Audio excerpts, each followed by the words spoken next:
భారతదేశంలో అతిపెద్ద మంచినీటి సరస్సు ఏది?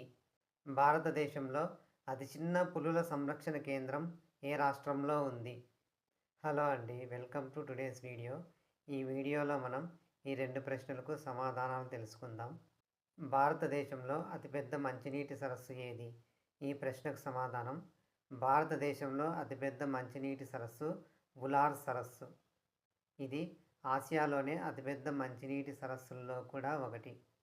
ఇది భారతదేశంలోని జమ్మూ కాశ్మీర్ రాష్ట్రంలో బండిపోరా జిల్లాలో ఉంది. ఈ నదిలోకి జీలం నది ద్వారా నీరు వచ్చి చేరుతుంది. ప్రాచీన కాలంలో ఈ ఉలార్ సరస్సును మహాపద్మసర్ అని కూడా పిలిచేవారు.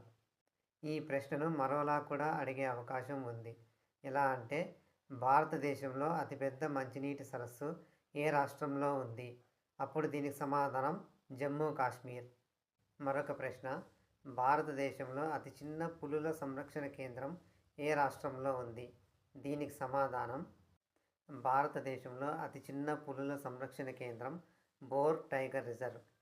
ఈ బోర్ టైగర్ రిజర్వ్ మహారాష్ట్రలోని వార్దా జిల్లాలోని హింగానీ ప్రాంతంలో ఉంది. ఇది కేవలం 138 చదరపు కిలోమీటర్ల విస్తీర్ణంలో ఉంది. దీనిని 2014 సంవత్సరంలో భారతదేశంలోని 47వ టైగర్ రిజర్వ్గా ప్రకటించారు. బోర్ ఆనకట్ట చుట్టూ ఉన్న ఈ టైగర్ రిజర్వ్ పచ్చని ప్రకృతి దృశ్యాల అరుదైన వన్యప్రాణుల నిలయం. Thank you for your listening అండి. Students, best of luck for your future exams. Please like, share and subscribe my channel.